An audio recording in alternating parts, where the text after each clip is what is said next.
Hello, everybody, and welcome to today's colloquium. Before we start, I have a couple of announcements. On Friday, April 6th, to mark the anniversary of Martin Luther King's assassination or passing, there will be a day-long program, MLK, Life, Loss, and Legacy, and there's a flyer over there with the details. Next week's colloquium will be delivered by Cassie Pittman-Claytor, and she'll be speaking on Black privilege and Black power, Black consumers, managing race and racial stigma. Now please welcome to the podium Jean Komarov, Distinguished Professor of African and African American Studies here at Harvard. Thanks very much, Krishna. Well, it's a great pleasure to be able to introduce Julie Kleinman to you today, although I know many of you know her quite well. I actually first met Julie, as John was pointing out, I think, when she gave a wonderful talk in our workshop a couple of weeks ago. I first met her in Paris in 2010, where I was giving a talk at the University of Chicago Center there, and I looked out at an audience of hadn't a clue who was out there, and I noticed one very attentive member of the audience, who subsequently asked me one of the most interesting questions I'd had about the work that I was talking about, which I'd given this paper in many places. And I discovered that Julie was in the anthropology department at Harvard, and she was doing her field work. And at that point, John and I were considering the possibility of moving to Harvard. And I thought, if Harvard can nurture people and projects like this, it's a good place to be. And it proved to be correct. So that was in 2010, and we've sort of been in touch since then. So Julie is an assistant professor at Fordham University in anthropology. Before that, she was a professor of African and French and Francophone studies at Penn State. And before that, she was a visiting professor and Mellon Postdoc fellow at Oberlin College. She took her BA in anthropology from Haverford College, did an MA at the EHSS in Paris in anthropology, and took her PhD in 2013 here at Harvard in anthropology and Middle Eastern studies. Really? Oh, good. Julie's research has focused on France and Francophone West Africa, with a particular interest in the kind of encounters and engagements, the entanglements really, of French and African histories from the colonial period and into the present. And she's focused on things like labor migration, race, urban space, mobility. Her highly imaginative doctoral study, from which this paper today comes, approaches these issues from a rather unusual angle. This has really caught my attention when I first heard about it, from the point of view, from the perspective of Europe's largest railway station, the Gare du Nord in Paris. And she looks at this as a kind of hub of arrivals, management, inclusion, exclusion, over a long period of time. She did 24 months of ethnographic and archival research, and she tells the story of the Gare du Nord in her larger work from its earlier moment as a kind of imperial center that linked Europe together to a much later period, right up until that notorious riots of 2007, right, which really pitted officialdom against African migrants in the station at a kind of new moment of coming together and separation. And through this lens, she's offered an alternative narrative of the way that public space, race, and the politics of difference are organized in France. So against the kind of dominant perception, which is that the French state is really involved in a process of trying to eliminate difference, as it were, she shows how, through the processes of policing and architecture and infrastructure, what's at issue is much more the taming of difference and the effort to dictate how outsiders take their place in public space, how they can inhabit the public, particularly in the case of Paris. Now, to say all this is merely to tell you something in the kind of language of CV credentials, but it fails to capture the unusual creativity, the animation, the insight that distinguishes Julie's work. There's a boldness of scope, a sharpness of conceptualization, and a really sensitive attention to small and telling details that really sets her work apart. And through this lens, she gives us this kind of alternative view of these intrepid young West African adventurers, as they call themselves, who against all odds seek to make Paris their own. And I kind of read your work and I think there's a new kind of story of the flaneur in Paris, you know, these young people who are making the city themselves. So in her various writings, she's looked at the way that West African migrants transformed this French urban environment in acts which are of placemaking, and how they remake the station as a kind of node on new networks of communication, value generation, and exchange.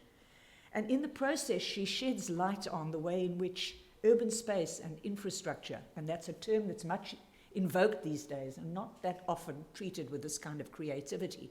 She shows how, in this context and with these resources, new sorts of local and translocal communities occur across lines of difference in Paris, but also with circulatory relations back into Africa. In 2013, Julie also began doing fieldwork in Mali for a second book on the political and social and life course transformations engendered by the many West African migrants who have seasons of migration to the north, as it were, and come back to Mali and to West Africa. And she's looking there at issues of humanitarian aid, development projects, transnational kinship and marriage practices, but also the sorts of politics that are developing around migrant and deportee rights, as deportation and the kind of violence of extrusion from the capital are increasingly a fact of life of West African society. She has one manuscript, she tells me, under review at University of California Press, which is based on this work, Borders in the Capital, Public Space, Politics, Immigration, and the Making of an African Hub in France. And also a second project under in construction, Rethinking Immigration and Border Control Through Malian Mobility, which is a paper in preparation for the Journal of Modern African Studies. Further than that, she has a series of publications. I can't give details of all, but I'll just give you a sense of them. In 2014, The Path Between 2 Points, Malian Adventures in France, which came out in Transition. 2014, again, Adventures in Infrastructure, Making an African Hub in Paris, which came out in City and Society. 2016, All Daughters and Sons of the Republic, ? Producing Difference in French Education in the Journal of the Royal Anthropological Institute. Another one in 2016, From Little Brother to Big Somebody, Coming of Age at the Gare du Nord, in a book entitled Effective Circuits, African Journeys and the Pursuit of Social Regeneration, now quite well-known volume edited by Jennifer Cole and Christian Gross-Green. She also has a translation of a work by Mark Abelis, The Politics of Survival, which came out with Duke University Press in 2010. This rich array of work has been supported by a whole array of prestigious research grants and various forms of funding. Julie also has won a series of prizes for her writing and her teaching. In 2013, the American Anthropological Association Society for Urban, National and Transnational Anthropology gave her the award for the best student paper. In 2012, the Society for the Anthropology of Europe, another prize for the graduate student paper, the best graduate student paper, and she won a teaching distinction award when she was here at Harvard. So a very well-rounded and distinguished CV for somebody so recently off her PhD. So please join me in welcoming Julie, who's going to speak to us on Borders in the Capital, Migration, Race, and Public Space in Paris.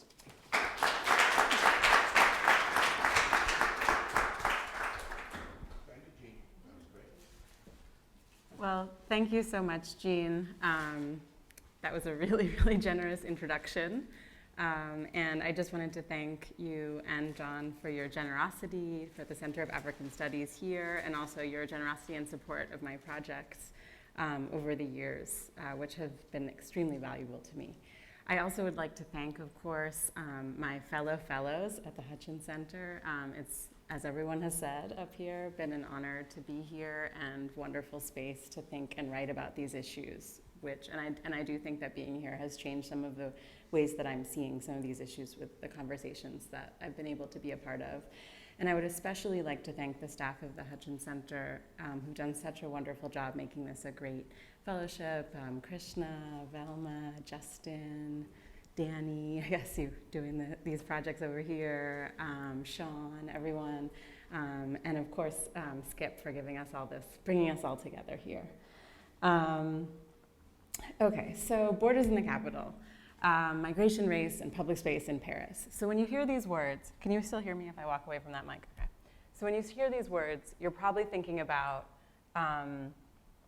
something like, okay, she might talk to us about housing development, right? Segregation in urban spaces. Maybe it's going to be, much more about like how there are different forms of, inequalities in France that have been written into the urban environment and the way that certain communities have been sort of excluded to the peripheries, because that is sort of the image that you get when you're studying these questions in France. And many people have focused on that, and rightly so, because those are, some very serious issues. And those are the keywords that you'll notice again and again, periphery, suburb or outer city, those kinds of things, when you're talking about the so-called immigrant origin population in France, which is a term that's often used to describe people of color. I'm looking instead, though, at what migration, race, and public space and the various boundaries created in public space look like if you begin instead, as Jean mentioned, with the perspective of the Gare du Nord railway station in Paris. So let me just first introduce you a little bit to this place, to what is the Gare du Nord. Okay, so let's see if this works. Okay, so like many railway stations across the world, the Gare du Nord has been a magnet for many of those who exist at society's margins. These are people who are often excluded from full participation in urban citizenship. So more than any other Parisian railway station, the area is represented as a site where sex workers, beggars, migrant groups, Black young people, homeless people, drug users, and others congregate alongside the throngs of passengers seen as the real people taking the train by many of the managers of the station, taking international trains or commuting to and from work. It is also the largest railway hub in all of Europe and the third busiest in the world. And in the story of French urban development, in the history of French urban development, it is a symbol of both industry and progress. And in the popular imaginary of many Parisian inhabitants, it is kind of an unavoidable nuisance that they must pass through to get where they're going. Okay, so where is the Gare du Nord?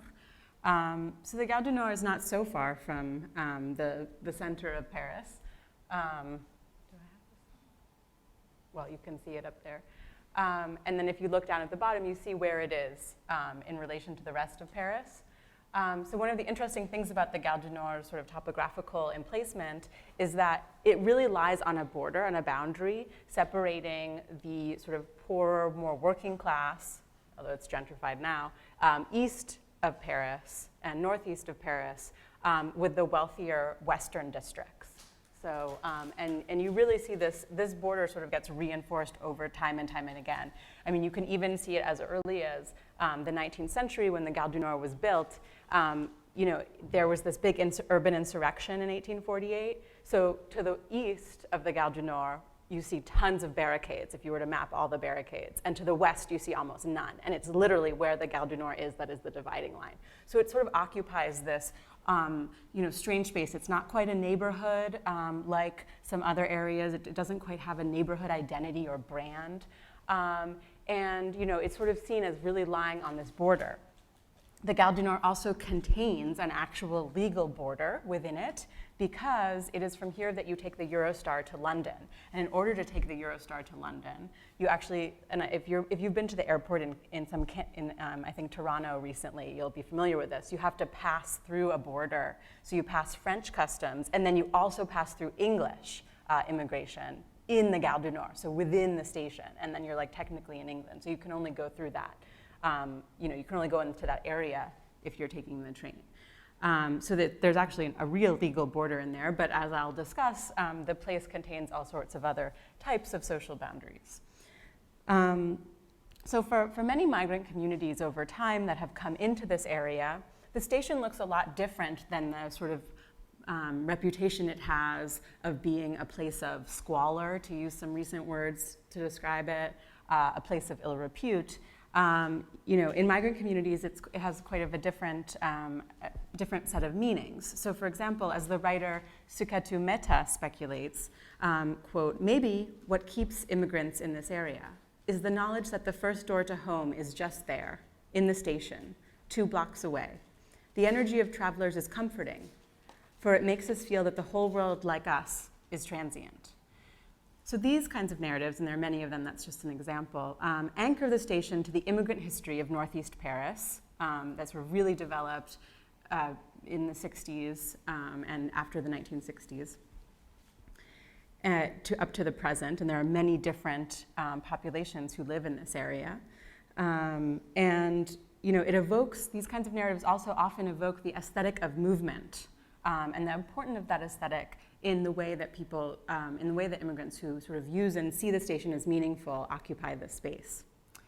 So also, over the last, I would say, 2 decades or so, the Gare du Nord has become known as a meeting place for many West Africans who are struggling to get by in France, often without documentation, and often also having a hard time finding jobs.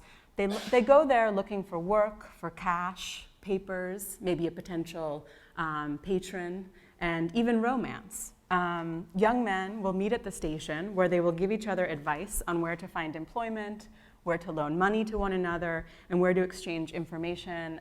They exchange information about everything from the latest fashions to jobs they've heard about in construction sites to the best techniques to meet French women.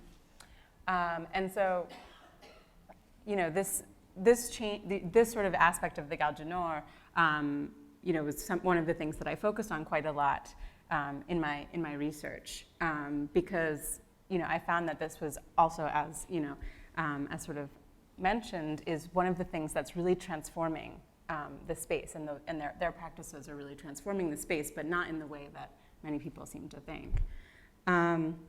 Okay, so one of the reasons that they go there, just to let you know, is because of the way that the Parisian transport system is organized. So it's all organized with Paris as its center, right? It's a centralized system. In order to get to their work sites, they have to go, through the Gare du Nord and then take another train back out to usually to another suburb where their work site is. So they live in the suburbs, take a train in, and then take another train out again. So they always are passing through the Gare du Nord, which is, one of the reasons why it has become this meeting site. So my attention originally turned to the Gare du Nord along with much of French public media attention, when in the middle of 2007, in the middle of the 2007 French presidential election campaigns, the station erupted in what most newspapers referred to as a riot. So this riot came to be when a Congolese man was violently arrested, sort of muscled down to the ground, and it was right at the beginning of rush hour, so there were enough onlookers that the onlookers sort of called out to the police, yelling, what are you doing? The police sort of yelled back, other people, crowded around the scene, and essentially these led to kind of escalating confrontations, as most of the newspapers said. And then they said that there was property damage as, quote, rioting demonstrators committed acts of vandalism, though there was actually very little damage in the end that was reported at all. And so what I want to think about through this event is that the particular representation of who the actors were, what they were doing, and of course the fact that it was called a riot, sort of delegitimizing this as a sort of political action, contesting the way that the police arrested the Congolese man. And that's what he was called for a long time in the press too. So following this event, it was really at a key moment because the 3 main presidential campaign candidates all gave speeches about the riot. And they all represented the actors of being both Black and also what they called immigrant origin. And really what happened in this case was that an electoral brawl broke out about really what kind of order the French state should maintain in its public spaces, like this railway station, and who could legitimately occupy them, who could use them, and who was sort of considered matter out of place. And I think that this was really a key moment in the elections because it helped, Sarkozy, who was going to be elected a couple of weeks later, bring the debate back to his key talking points of, and he's, for those of you who don't know, a sort of center-right candidate, but he's very much aligned with the extreme right discourse on questions of urban insecurity, immigration, and national identity. And indeed, he did win soon after that. So this event led me to look more closely at the space and wondering, what made this the center of French political debate? What made a railway station the center of French political debate at such a key moment in the elections?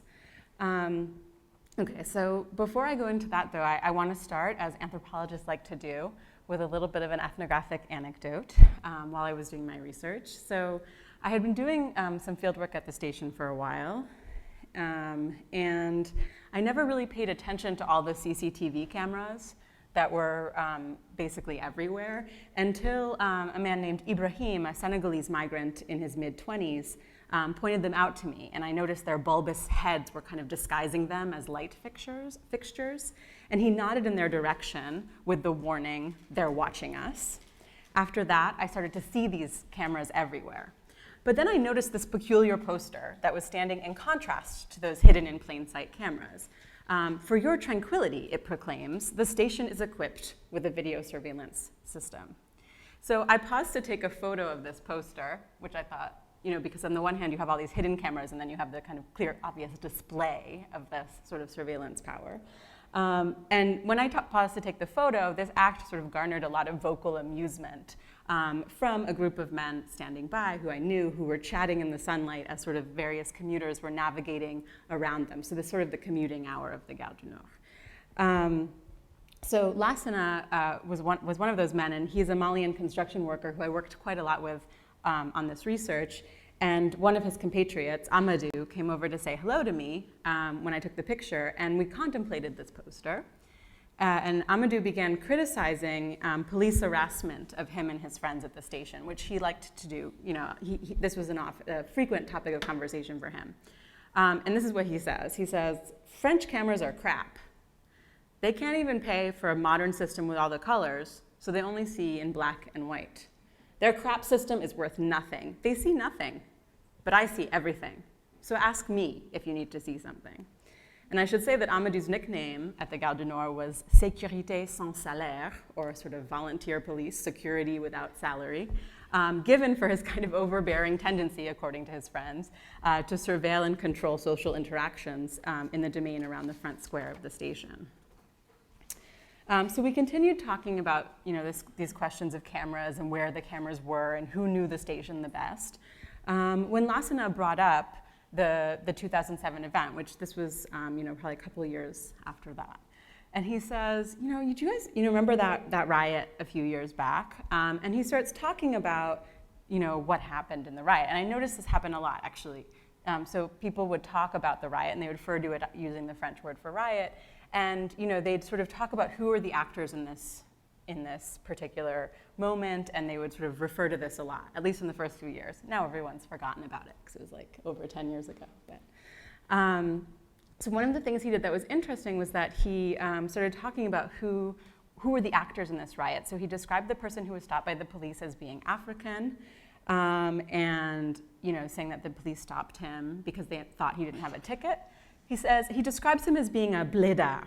A blédard is, in his configuration, someone who had immigrated from Africa, so not someone who was born in France, and was from a rural area. And he said that he was like us. He was a blédard like us, but he wasn't from where we're from. Maybe he was from Angola, he speculated. And then he said what happened with the riot is that everything exploded because this group he called the Renois were really angry. They were angry with the police. And he uses the slang inversion term for black, Renois, to refer to young black people. So he constantly was making this distinction between blédard, like himself and his comrades, and Renois, who he saw as black people who were born in France. and very much distinguishing himself from them and accusing the police of not being able to see this difference because they only see in black and white. So as Amadou points out, he agrees that the Renoir are delinquents and appeals to me and says, we're not delinquents like them.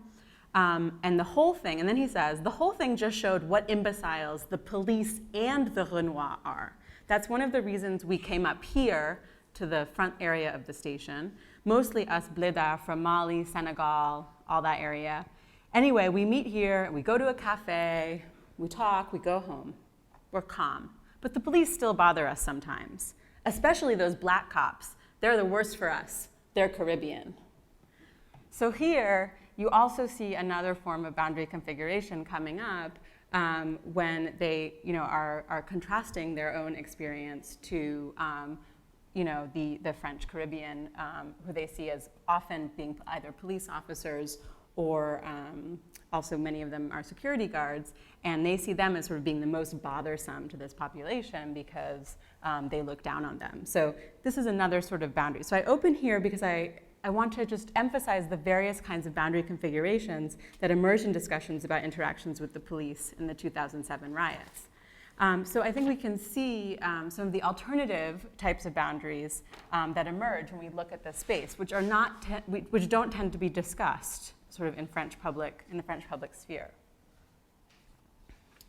So in the case of the riot, the politicians and news media used the event as evidence that an incursion had taken place. So according to speeches and reports, African residents of peripheral housing projects had succeeded in bringing the disorder of their worlds to an enabling center of French capitalism, the International Train Station. The far right-wing candidate called the event the work of ethnic gangs and barbarians who, quote, think this is their territory. And he was interviewed that night on the main nightly news channel, so it got a lot of play. Most of the participants who were arrested after the event were French nationals, but from his perspective, this was decidedly not their territory. So the careful territorial metaphor he uses here equates urban public space with French national territory and excludes immigrants and their descendants from having a claim on that territory and thus on this public space. Nicolas Sarkozy himself called the participants in the event hoodlums, swindlers, and cheats. And it would not be long before many people in the media would start to investigate and actually wrongly report that the Congolese man was an undocumented immigrant. He wasn't, he was documented. And they would start to question his immigration status.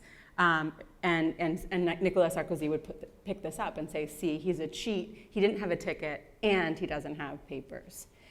So in doing so, they made the metro ticket barriers, that moment where you put your ticket in to go through, just like here, a kind of emblem of the national boundaries of France. And the undocumented migrants became the equivalent of law-breaking cheaters who passed the barrier without the right ticket or without the right visa.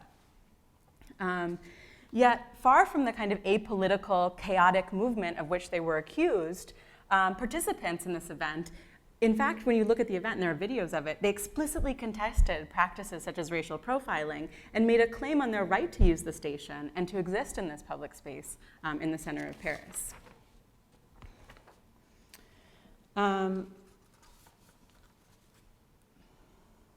So I just want to go over this one worker in the station, because although we see a lot of this playing out in the public sphere, I think if we want to really understand what kind of boundaries are at play here, we have to look at also at what's going on in the station.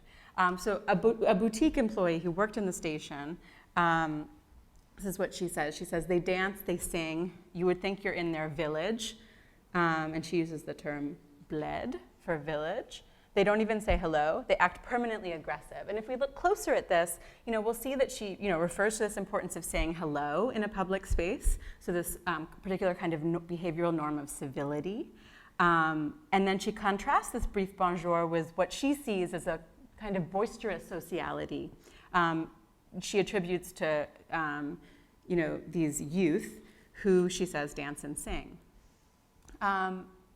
She managed to distance this type of behavior from the Gare du Nord, a French public space, and places that other kind of behavior in the African village, or le bled, again, using this kind of territorial emplacement metaphor.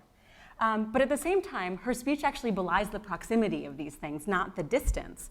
Because of course, she's using the Arabic word bled, meaning country in Arabic, but it's also basically here means village or hometown, which is a lexical borrowing that has become so common in France that many people use the word mon bled to refer to like their hometown in Brittany or whatever when they go home for vacation.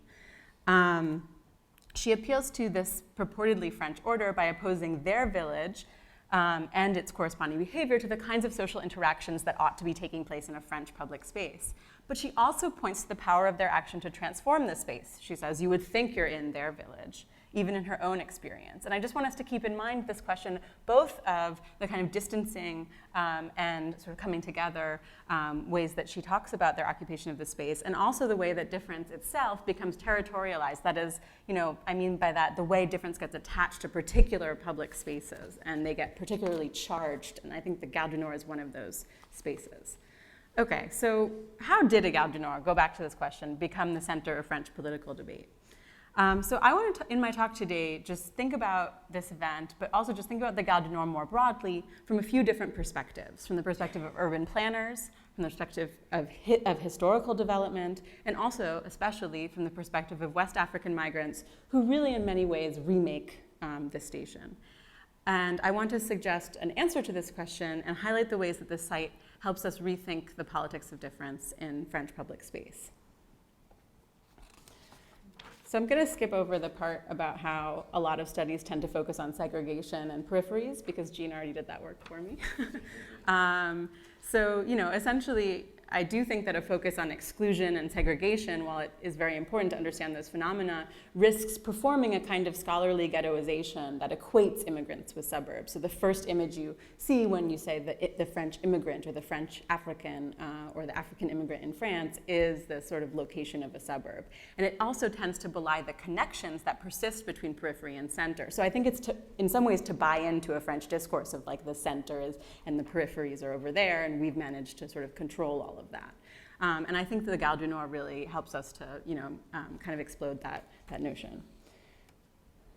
So just so you have a sense of the space, this is the front of the Gare du Nord. It was redone recently to look like this. This was the original structure, well, sort of the original structure completed in 1854.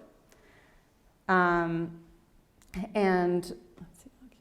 Here, so this is what it looked like from a drawing of the 19th century, so you can see it's pretty similar. And in the station itself, the interior of the station, you might think of it, or it appears really it's almost like this tiered space, a microcosm of stratified French society, where you have the lower commuter rail level, the RER level, which is seen as being occupied by people commuting to the northeast suburbs. Many of them are immigrants or descendants of immigrants. And then you have the middle level, which are sort of the regular high-speed trains and regional trains. That's sort of the average users, as urban planners call these people. And then you have the top level, which is for the Eurostar. So that's considered the more elite. Lots of celebrities taking the Eurostar. So there's quite a lot of actually connection in between these levels. So it's not, totally stratified. But I spent a lot of time looking at how people really did interact in the Gare du Nord. And I also spent even some time interning for the national railway companies, currently on strike in the news. Working at this information bubble in order to understand what was going on. And then I mostly spent a lot of time hanging out with the people who I think make this into a meaningful social space, West African men mostly, and sort of learning about their trajectories, what brought them there, and then also following tracks both in and out of the station. So, I go out of the station, and then I go to maybe an immigrant dormitory. I went to London. I went to various urban archives in Paris that talked about the history of the station. But I also, accompanied even a couple of Malian immigrants back to their homes in Mali when they went back. So if the view from the tracks of the Gare du Nord, the view from the Gare du Nord provided one angle of this study, the other angle is provided by the people using the Gare du Nord to deal with precarious lives and livelihoods in the French capital. And those people are primarily West African migrants, although there are lots of other migrant groups who are at the Gare du Nord for various reasons. So one such migrant I'd just like to discuss briefly is Lassana, who came originally from the Senegal River Valley of Western Mali. And he liked to say, we are adventurers here. That is, not foreigners, not guest workers, these are my words, not refugees, not migrants. And this is a common term that many West Africans use.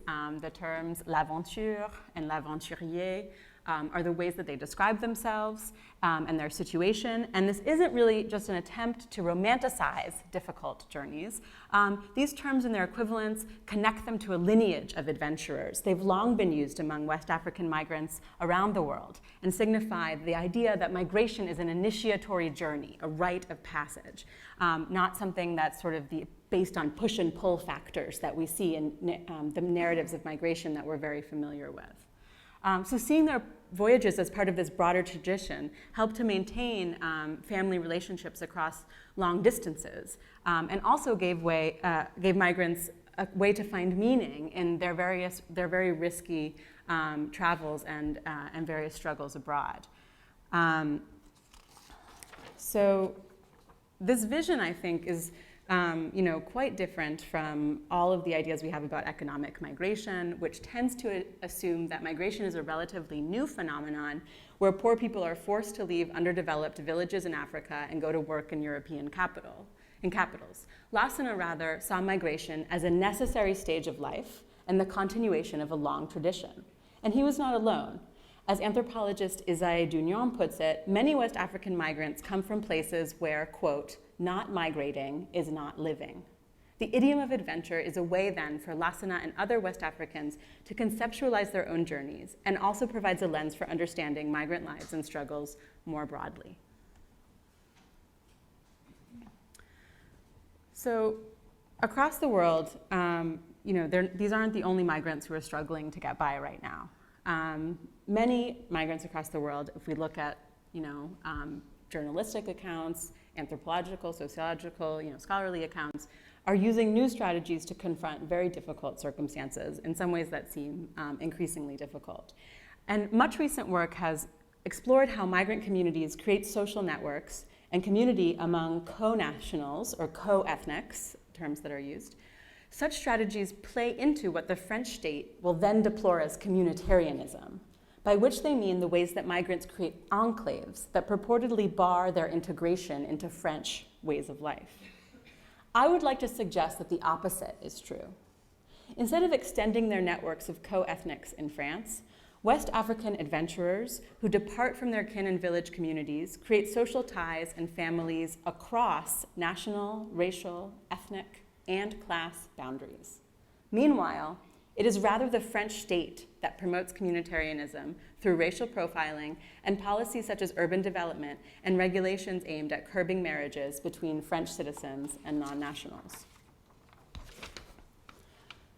So from here, we're going to go from basically the construction of a 19th railway station in Paris to a house being built on the outskirts of the Malian capital in Bamako. So it's, as you can see, it's kind of a long way to go in some ways.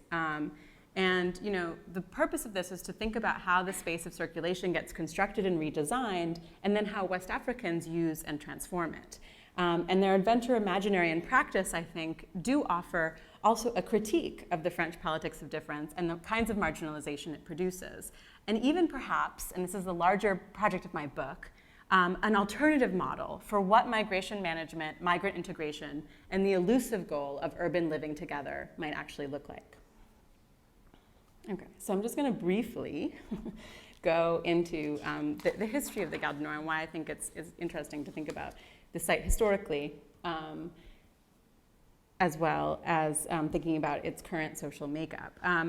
Basically, the reason I think it's interesting to think about historically is because these sites were sort of both symbols of modern prestige and sort of industry and progress, but they were also sites where the French state was very concerned about this new group that they were calling the dangerous classes.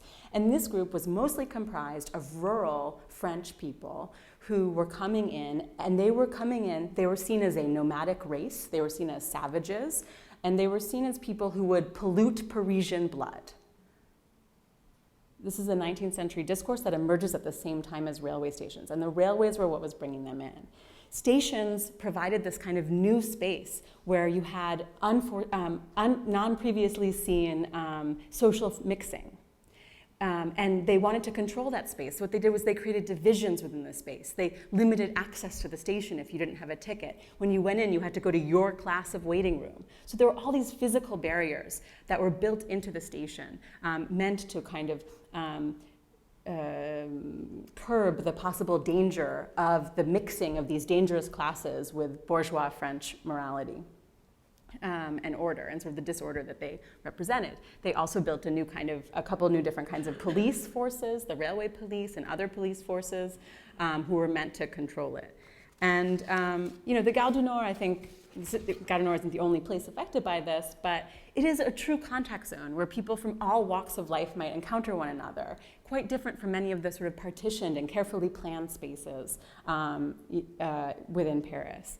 And in this way, it provides me a lens to examine how the state and railways together created and enforced social boundaries, and also how those boundaries shifted over time. And in particular, what I want to stress right here is that this history illustrates that ideas about racial and cultural difference and the project of assimilation and integration are not recent issues that France has to face. They're not problems brought by immigrants, but in fact, they have been a constitutive part of the development of French public spaces. In some ways, inequality has been built into those spaces, that not brought by some other population. So fast forward, sorry about this, but to a recent renovation of the station and what the station looks like today, just to sort of contrast this kind of management. So the station was totally redesigned. It got a major facelift. This is from the 1970s, and this is today. And basically what architects were saying about the station was that they wanted it to be a place of exchange and transparency and democracy, where there would be social mixing and a space of living together, right? That's their dream. And this is sort of the places where the new station was imagined: 2 offices, an architecture office and a Parisian transportation planning office. And I use these images kind of a Henri Lefebvre, like representations of space. You can see, this is a representation of this space on the top left for the RER level, the bottom level, the RER that goes to the suburbs. All right, and this is how they're imagining the people using this place. I can guarantee you I've never seen anything that looks like that in the RER. It's much more crowded. Many more people of color use it. So they have this idea of the certain kind of average users, which they assume to be white, French, sort of going in to maybe have a little bit of leisure, buy something in the mall, and then go out again. What they're not imagining is the kind of social lives that are actually developing there. And while these planners who I spoke to, wanted the Gare du Nord to become a social, meaningful space and not just a functional space of transportation, they didn't really imagine what they considered to be minority uses of the space to be significant. And that's what they told me. They're like, oh, you're an anthropologist. We don't care about what you're interested in. We want average users. So they have this whole idea of average users. And what I found so intriguing about that is that it is, in fact, many of these young West African men and also other people who come into the station from their homes to meet up with friends and socialize, who are really sort of living the dream of this exchange hub of living together. They're the ones really, exchanging with other people. They're trying to meet people across these social boundaries, and yet they're completely, written out of these models as being kind of not the right kind of sociability.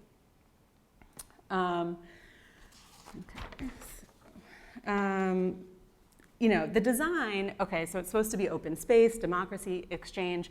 What happens? Well, of course, there's just more policing, more surveillance in the space. That's what happens. So you have these long lines of sight.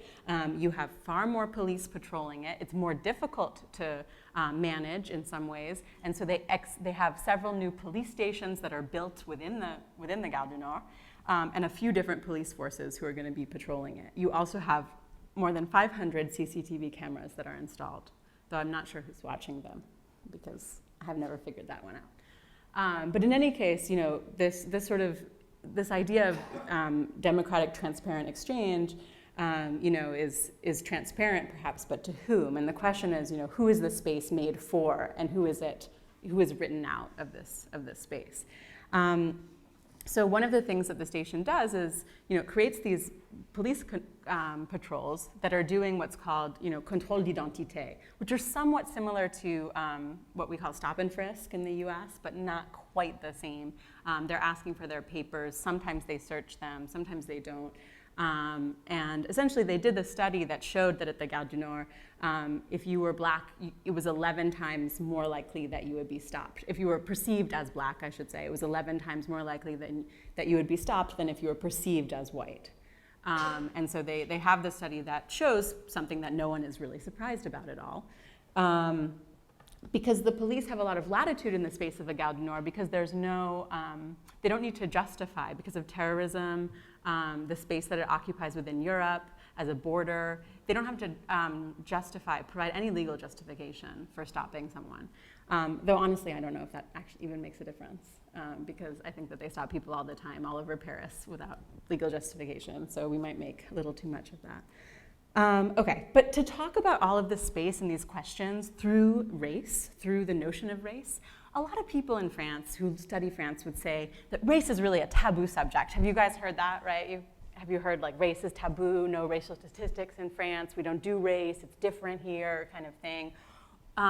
Scholars have really pointed out to the ways that there's this ornate vocabulary that's been developed in France to talk about race without talking about it, right? We talk about young people from the suburbs. We talk about, the strange second-generation immigrants, whatever that means.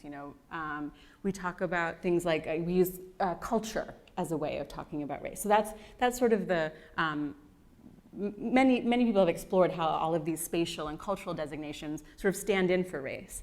But I found that in the everyday social environment of the station, race was everywhere. Questions of race was used by train users, station employees, the police, managers, planners. I mean, lots of people used race quite explicitly. For example, I'll just give you a quick example. There was a group of people who ran a stand selling like French sausages and cheeses to tourists who go through the station. And so Françoise, who was a woman who worked at the stand, complained to me that the station had, quote, been blackened over time and was now too dirty to clean. Her husband added that the young Arabs who hang out at the station often steal their sausages, even though they don't eat them because of their religion, he added. They see the police as powerless to do anything other than the ineffective kind of contrôle d'identité, the stop and search methods. The store caters to tourists, said Françoise, and they like the location because they can profit there, but they have to, quote, put up with the delinquent youth who blacken the station, like those who, participated in the riot. This was probably about a year and a half after that. So this Auvergnat provincial family sells typical French food products to tourists, and their products in some ways like symbolize, French terroir, typical Frenchness, which in their view is what the station ought to represent. And the darkening floor tiles that she points to kind of links the Gare du Nord's black users with dirt and pollution. And the police stop is supposed to be a method to control for this dirt, but she doesn't find it to be particularly efficient. So they're drawing a boundary between users in these explicitly racialized terms. And equating these dirt and blackness on the one hand and kind of cleanliness and whiteness on the other. And these racial distinctions are part of, this is just one example, but I mean, these were everywhere. They're part of vernacular classification schemes that reinforce the idea that certain people do not belong in French public spaces or in somehow making them unclean. And they don't use any sort of complex euphemistic language to do so. And of course the police don't really either. When the police are accused by the study of racial profiling, it wasn't surprising that they were racial profiling, no one was surprised about that, but the police said, yeah, sure, we do stop it, but not because of racial profiling, we do stop young black men more frequently than anyone else, because we don't want them to hang out here and bother normal train users. and so we stopped them to basically harass them to convince them to leave. I mean, essentially the police chief said just that.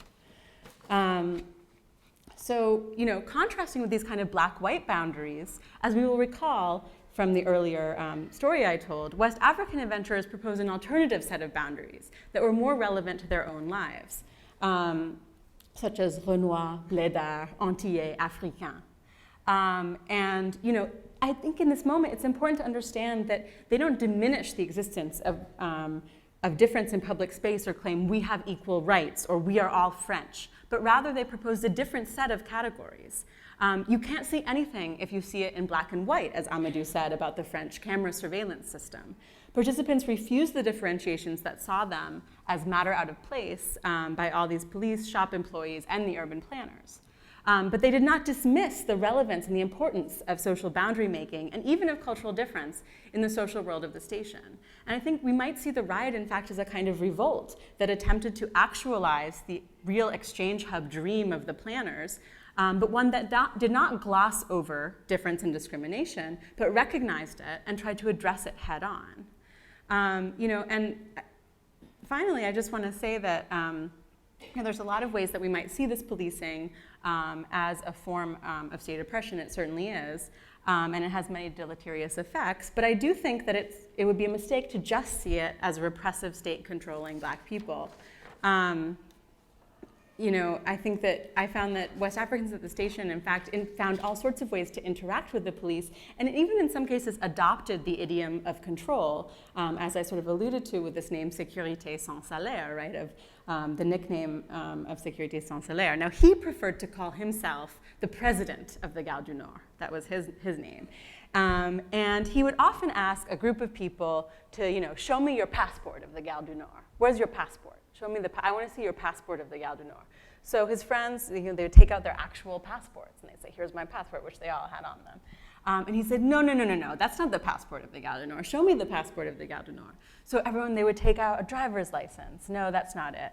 They would take out their Metro card. Perhaps that's it. And he would say, no, that's not it. And then finally, someone who maybe knew the game would take out a cigarette and give him a cigarette. And he would say, voila. There it is. That's the passport of the Gare du Nord. I don't care about any of those other things. So, in this way, he's mimicking the interaction of the contrôle d'identité when the police ask young men to show their identity papers, and they're asked quite frequently to do so. And he instead asks his peer to justify their presence in the social setting by offering a symbol of sociability of a cigarette that is the property of the group and not of the individual or of the state. So a lot of, there were lots of inventive ways that they tried to, maybe use these interactions with the police, but that doesn't diminish the fact that these interactions could be very high stakes, especially for those who are undocumented. They could mean deportation, they could mean being in a center of detention, they could mean being arrested. So just to conclude, I wanted to, point out some of the ways that that these kind of adventurers end up interacting in this French public space, and the way that the Gare du Nord and its history and the way it was built and configured, and then how that ends up encountering these trajectories of West Africans who often come to the Gare du Nord having gone through very many cities in West and Central Africa. And they use all the strategies they've learned on the road to apply in this thing that they call that's the police again, the Gare du Nord method, right? And the Gare du Nord method is sort of what they call what they're doing at the station. And they see it as different from what their comrades are doing it. They see it as something that goes outside of kin networks, of village networks in the city, and tries to actually encounter people that are from other places. And I'm not going to go into exactly what they do, but quite a lot of my work is concerned with how they create different types of economic value by applying this Gare du Nord method, and also in some ways how it fails. Now, Lassana, who we met earlier, was most concerned about getting stuck. He didn't want to get stuck. And getting stuck wasn't just about, moving on wasn't just about getting a good job, being able to send money back to your family. Of course, it was about all of those things. And being able to navigate the French system of public space, police, and everything else, bureaucracy, in order to do all these things. That was true. But it was also about a kind of social becoming at the station, a kind of coming of age, right? Because in the end, that's what the adventure is all about. And so, they don't necessarily imagine that they're going to, return to the village and marry, but instead want to continue their onward physical and social mobility instead of getting stuck in France. So he did not see France as the destination. He did not see French papers and naturalization as the destination. Off in this kind of realm of citizenship that is assumed to be the destination, the ultimate goal of every migrant is, of course, to become French, right? And that they didn't see that at all as what they want. They wanted to, prove their own success, gain prestige, and come of age. But the fact is that their adventures are getting much longer in space. In time, because of French immigration restrictions, because of all of the laws that makes it very difficult for them to get papers, because of the economic crisis that makes it more difficult for them to get a job, because of other reasons that the labor market is contracting. And so they spend more and more time abroad. And more of their lives become consumed with this notion of adventure. And in some cases, it's very, very difficult to get out of it and to ever sort of be able to return back as the kind of successful adventurer that they imagine. All right, so where does this intersecting view from West African adventures at a railway hub leave us? Okay, according to a commonly told story in which Europe is losing its white, Christian, and secular identity, it must now either reckon with the past of colonial domination by embracing multiculturalism, or it must defend itself from the invasion of non-European others by excluding them. But this story takes for granted a nationalist narrative in which European countries were once racially and religiously homogenous, and only now must confront difference in the legacies of colonial rule. This story disregards how racial and cultural hierarchies have been part of French law and policy, and not only in overseas territories and colonies, but in Paris, in the center of the metropole. The lens of the Gare du Nord reveals how the boundaries of difference have shifted in urban space, from something focusing more on an urban and rural divide, to something focusing more on the line of separation between French and foreign, to the present day where racial boundaries in their contemporary form guides police and security practices. By seeing the Gare du Nord from adventurer eyes, we see something else. We see its social potential for helping adventurers to eke out a meaningful life in Paris, to practice their own form of infrastructural and social integration into an urban space. And through these efforts, the Gare du Nord has become an actual hub of exchange. Integration, this notion, the French dream of integration, here leaves the abstract realm of laws and political speeches and becomes enacted on a public space. And unsurprisingly, this actually existing integration has been singled out, in fact, as an illegitimate occupation of French public space by the police. These people do not belong there. The station's history shows how inequality has been built into French public spaces, shrouded first in cloaks of imperial industrial progress and then in the ideals of democratic living together. But it is also a concrete, lived, experienced, built environment that can be changed. The top-down logic of planners, architects, and lawmakers could not plan or predict what the station would ultimately be. It is a hub where many circuits and channels meet, and it is precisely those channels that West Africans at the station have learned to kind of uncover and then rewire. The frame of adventure is also a form of solution. It has become a way for West African migrants to make sense of and act in a world where migrant death on the road has become an ordinary occurrence, where they could go from employed and legal to jobless and illegal overnight, where their own capacity to meet their needs and their social obligations to their family are more and more tenuous, where they are marked by the color of their skin as potentially threatening and kind of a new contemporary version of the dangerous classes. In the face of border deaths and their own precarious existence, the Gare du Nord has become a key site in their efforts to make meaningful social ties, to help them not only survive economically in Europe, but to become somebody, as Lassina put it, against the odds. And that may not mean citizenship, papers, and naturalization. It may not fit with the narratives that we have, and that states have imagined migrants' lives to follow.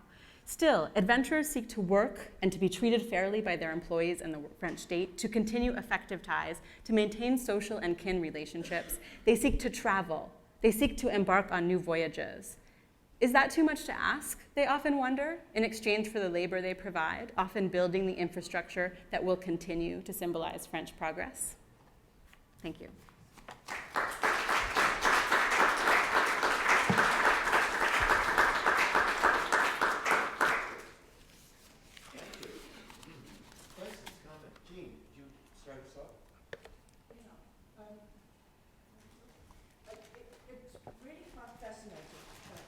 I've heard this before, but I've heard it now. Every time I hear it, there's something new. And what interests me about what you were saying, and I'm thinking about this in relation to other railway stations in Europe, where the contradictions, for instance, the incident in Cologne railway station a couple of years ago in Germany, where a similar kind of drama was played out. And I think your point about this being a place where there's a sort of visualization, almost a kind of dramatic stage on which one can see this contradiction between, first of all, a border that's no longer simply the periphery of the sea or the land. It runs into the heart and across the map of nations, right? So there's that question, where is the border?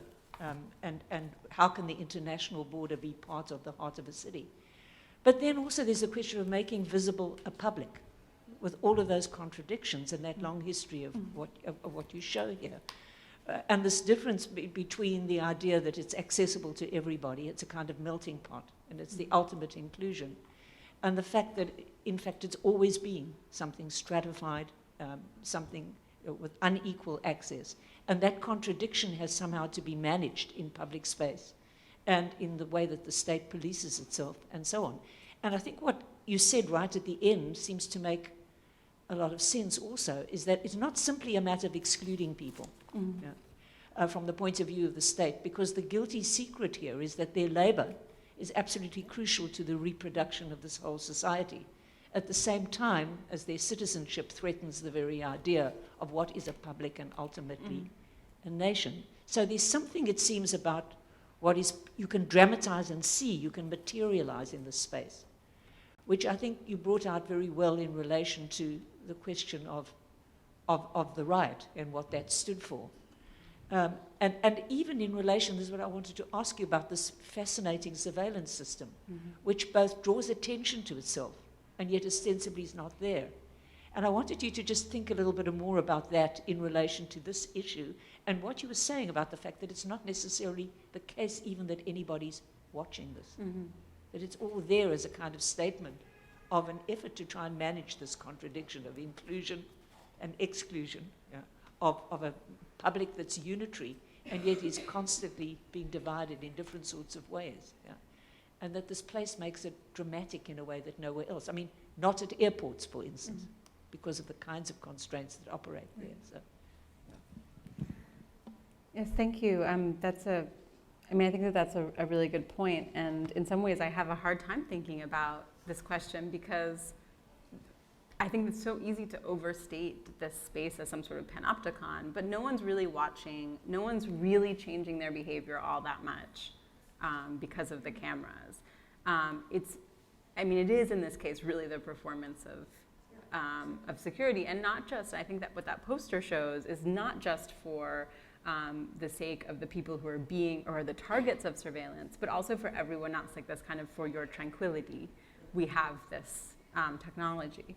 But I also what I also noticed in my work is that those cameras, just like the police controls become kind of idiom of interaction, the cameras also, the way that the cameras and the police use certain kinds of vigilance and surveillance, the West Africans who use the station also use certain kinds of vigilance and surveillance themselves to kind of look and see who's doing what, to figure out who is where. And then some of the people who are undocumented use a very sort of fine-grained analysis of the space and a way of being vigilant and being kind of unseen, and but surveilling everything to know exactly where the police are. When are they going to come out? When can I stay here and hang out with my friends? And when, or try to pass through this area? And when do I have to go somewhere else? And they occupy strategic places in that multi-leveled space in order to do so. So that's not really an answer to your question, but it sort of is expanding more on this question of surveillance.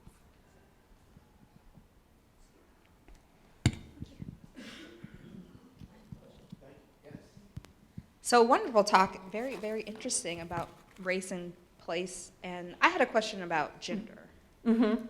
So it seems like all of your informants, respondents, or whatnot are men. Maybe there are some that you don't describe that are women. So my question is gender something that enables them to, quote unquote, have this adventure? Is that equally distributed among West African immigrants or young West African women allowed to be adventurers? I don't know.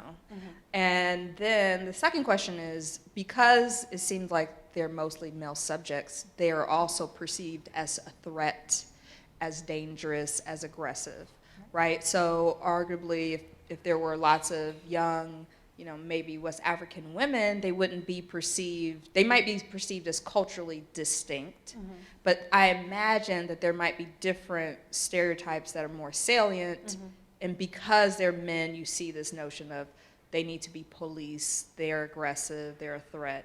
So I guess my question is, how does gender play into the public sphere, both enabling certain rhetoric around adventure, whatnot, and interpreting experiences meaningfully, and then also constraining and or restricting how people experience public spheres because of stereotypes which are not only racialized but also gendered. Yeah, absolutely. That's a great question. And you're right. I mean, I didn't address it here. There's so much to do with that I felt that I couldn't quite do it justice with everything else. But first of all, just to answer quite clearly, I mean, in some ways, no, women can't be adventurers in most of the contexts I'm looking at. That's starting to change. And there are some writings about women adventurers. But, Mali, Senegal, these countries that, Cote d'Ivoire even, maybe a little less, but especially Mali and Senegal. If you were to ask Lassana, and this is a picture of him, by the way, this was when I first met him. I don't know if you can see, but this is when I first met him, back in 2008, 2009, and this is him, last time I saw him in 2016 on the left. So he's also sort of performing a certain kind of acquisition of status here. Yes, you might just see this as he was younger then, but he actually sees this as quite specific strategies that he's chosen to look more Renoir or whatever, and then to look more like the small somebody he says that he has become. And so, in his, if you were to ask him, well, what about women adventurers, which I did talk to him about, he said, no, women can't migrate unless they migrate with their husbands. So it's very gendered, the adventure. The adventure is a model of the male life course in these contexts, not of the female life course. But there are some women who are trying to challenge that now, especially in urban areas. Of course, also, I think that there is a major gendered element to the way that these men are both occupying this space and the way the space is seen. So it's seen as a kind of dangerous and particularly masculine space where women are likely to be harassed. Many French white women told me that that's how they felt about the Gare du Nord. What's interesting is that the men who use the space, and sometimes to meet women, they kind of try to play a little bit with the French expectations of gender in public space. So one thing they say is that they want to meet a serious woman. They don't want to go to a club and have a fling. They want to meet someone that they can build a serious relationship with. And they see that person as what they call the fille d'Amiens, the woman from the north, a deindustrialized town in the north, who's coming into Paris, who is in some cases occupies almost a similar social position as they do in particular, in some ways, in other ways not, and also looking for their own kind of adventure in the capital. And many of these have actually resulted in long-term couples with children. And so one of the things I explore is well, what does that mean for these men with these relationships? Because those relationships are exactly what's under attack by the French state. So for them, it's in some ways a way of integrating into France, but also there's this accusation that they're using the women to get papers. And there's a whole other literature on that. But in any case, the idea of them being dangerous black men is a major way that this plays out in the understanding of this space as being a masculine, overly masculine space. But at the same time, there's this idea that if you're a white French man, you should be allowed to basically hit on women in public space. And what their example shows is that that is absolutely very racialized, because as soon as you're black or perceived as black or Arab, as the terminology goes, then it's something that's really bad and dangerous. But there have been French psychoanalysts who've said that, women have to, the veil is bad, right? Because the hijab is bad because women don't experience the gaze of men, and they need that in order to fully develop as a French citizen. So this is like a French psychoanalytical discourse. And in some cases, they're aware that in France, the norms of gender interaction are somewhat different than in other places, right? And so I think they kind of play with that a little bit with this notion of sexual democracy, as some people have called it. But at the same time, they immediately, and they even compete with the police about hitting on women, because the police also hit on women a lot in this space. So it also plays into kind of masculine competition. Anyway, that's like a lot of different things, but essentially, yeah, it's a really important thing to think about. And I think also, yeah, the way that their gender is also racialized is very important. Hi, thank you so much for your presentation. I'm curious about the nuanced point that you made around the behavior of the migrants at the station and how they are, in their sociability, it doesn't reflect necessarily, and with the police, their interaction doesn't only reflect the state dominance or the mechanisms of control and dominance of Black bodies and the migrants, but overlaid with a behavior that is more, has become a social behavior. So for example, even within the communities of migrants, there are hierarchies, those who are documented, undocumented, and that they adopt certain similar behaviors of surveillance within that community. How in the reality of these hegemonic, supremacist, nationalistic identities that is designed to control certain bodies, and it is racialized, right? How are you parsing that? I'm very curious about that. Given also what you said regarding behaviors of monitoring the behaviors of the state, which is natural for oppressed, subjugated communities. It happened during slavery, right? The enslaved are able to read and predict and know and monitor the behavior of slave owners. That's common behavior, but I wouldn't necessarily think that one would put them in the same category.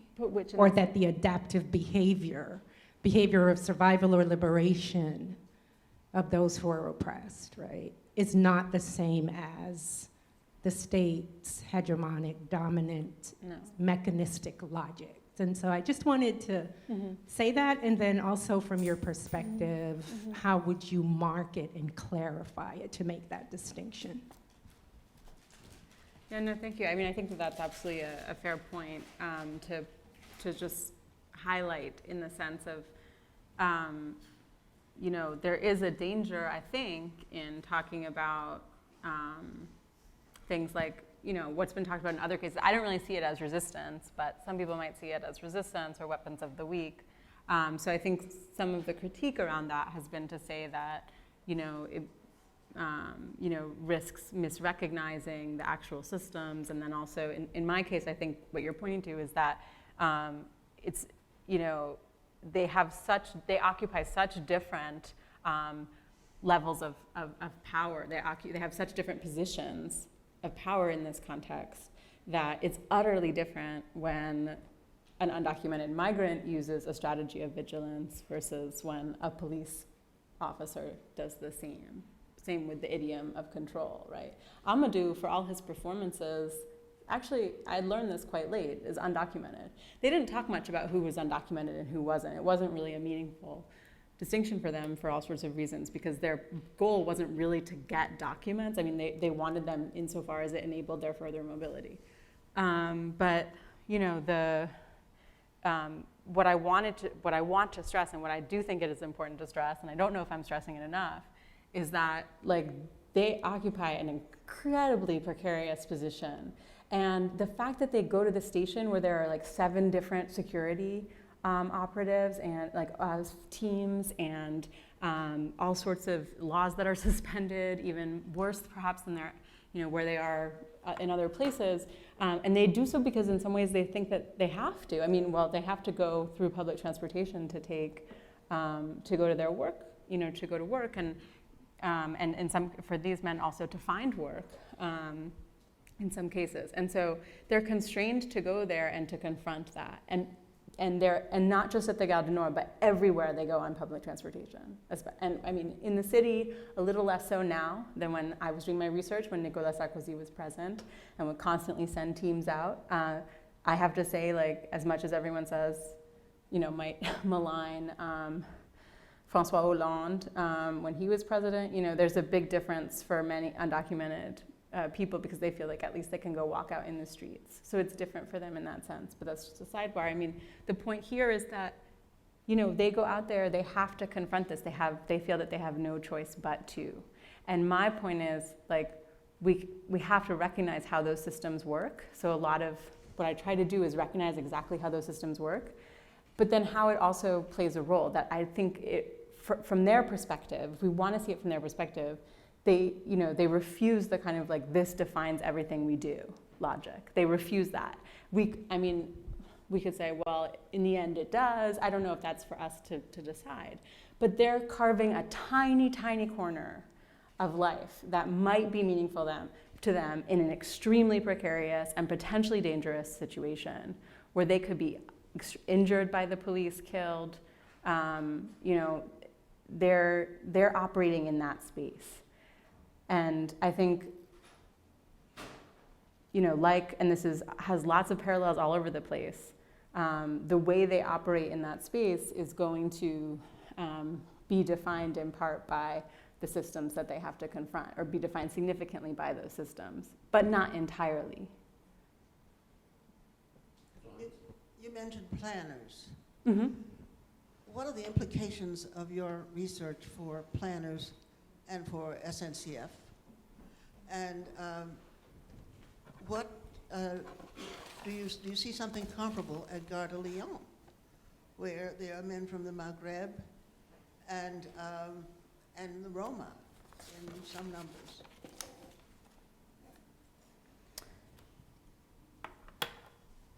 Well, I mean, I don't know if this will affect planners at all. I know a lot of them. I think a lot of them are trying to change in some ways the way they think about space, but there is a very normative vision of how one ought to behave in France in lots of parts of life for everyone.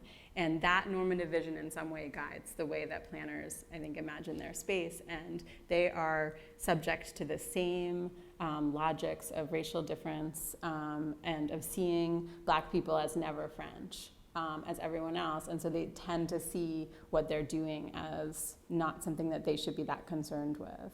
And so, I've talked to a lot of planners and tried to point out, well, if you want, you design public transportation.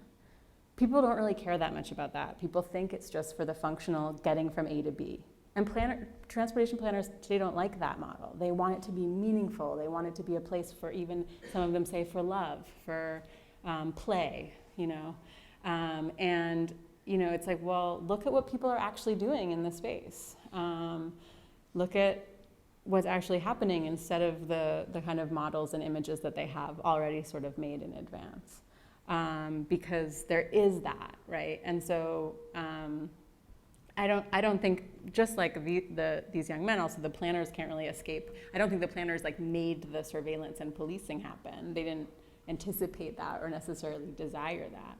But in some way, their vision of a particular kind of normative space governed by what they think of as civility in public space did, create a system where you have a lot of policing and surveillance. The SNCF is an interesting question, a much longer question. I worked with them, and I've thought a lot about les cheminots and what their social status is. And just to say briefly here, perhaps, one thing they're confronting now in the station is they're confronting a system where they believe that precarious forms of work, flexible labor, is encroaching upon them. And if there's a strike right now, I think that that's part of that strike and that fear. is that they have a special status among civil servants, but they work, for those who work in railway stations, like the Gare du Nord, and many of them now do work in like service railway station, not necessarily on the rails anymore. They are confronted with all these private security. There are so many parts of the station that were privatized while I was there.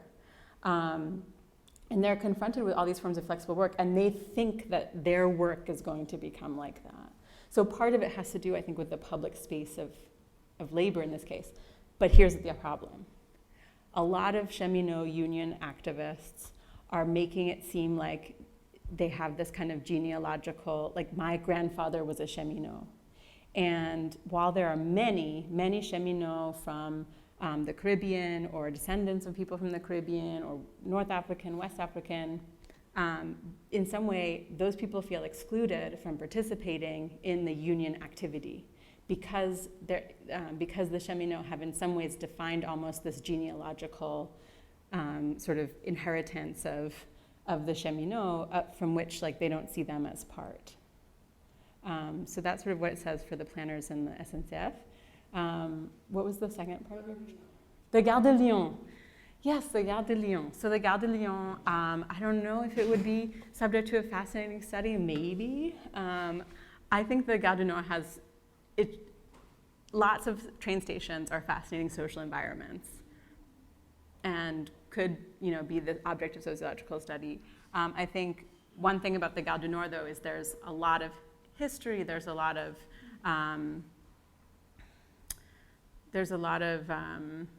sort of international efforts to connect the station to other places, and at the same time, it's the locus of the northeastern RER. And so it doesn't, to me, have the same place in the imaginary as the Gare de Lyon does. The Gare de Lyon occupies, it doesn't have quite the same mix of different types of transit. But that's not, I might be wrong. Maybe there's more interesting stuff going on over there. Final question, John. Julie, this is a wonderful study, and the sensitivity you bring to it is quite extraordinary. What it raises for me are two comparative questions. The first question is a why question. Given the precarity, given security, given the logistical difficulties of inhabiting the space, which actually reminds me a little bit of Lauren Landau's estuary kind of situation, why here? Why not go, for example, for other urban zones in which, in effect, it's logistically much easier to enter a secondary economy? Thinking of, for example, mass market spaces, which have enormously complex zones of exit, but also secondary and tertiary forms of income generation. So why here at all? Why not a scattering across the marketplaces of Paris, of which there are many, which are highly complex themselves? The second question is this. It arises out of comparison with the studies of the central bus station in Tel Aviv, which has very similar, very interestingly complex forms of frontier occupation of this kind. Two things have emerged from those studies that are fascinating. One is the fact that especially the African migrants who enter that space enter it with an enormous amount of information, i.e. there are networks that extend beyond it, outside of that space, in which information is exchanged such that the point of entry, they know exactly what they're going to do strategically, which suggests that in effect, this is a center of a network both of sociality and of information. And the sort of entry and exit is as much mediated by what goes on outside as whatever goes on inside. To what extent is that true here as well? How would one see this not as a site so much as a nodule in a vast network informational system, which stretches back obviously to Bamako and various other places as well? Yeah, no, I mean, I think you absolutely have to take that second part of the question. You absolutely have to see it as not just a site or a microcosm, as I suggested in the beginning, but in fact as a place that gets connected to other sites in Paris. So in some ways, this is one site they use, but it's not the only one. I mean, yes, they sort of put it in some moment of their life as adventures at the center of their projects. But they also will try lots and lots of strategies. They will multiply the strategies, but then they'll try to bring, say, the people they meet at the market into the networks they're building at the Gare du Nord. the whole idea of the Gare du Nord is to like multiply their networks outward by meeting people that come from as far away as possible, right? So it's all about the lines leading into the Gare du Nord. It's all about those kinds of trajectories and distances, right? And the fact is that all of these men, like none of them came from the same some of them came from the same region, but none of them knew each other before they were in Paris, and that's sort of the, part of the point of what they're doing. And I mean, in speaking of encounters that in some cases can produce value, I mean, I went and signed Lassena's deed of his land in Bamako as his proxy because he did not want his brother to do it because he was worried that his brother would take the land if he did it. So he made me sign it because I went back to Bamako. I went to Bamako at that time, and he said, you have to sign it. And I went there with his brother. We went there together. And the guy was the guy who was giving me the deed said, you are the only one allowed to sign in his proxy, like very clearly in front of his brother.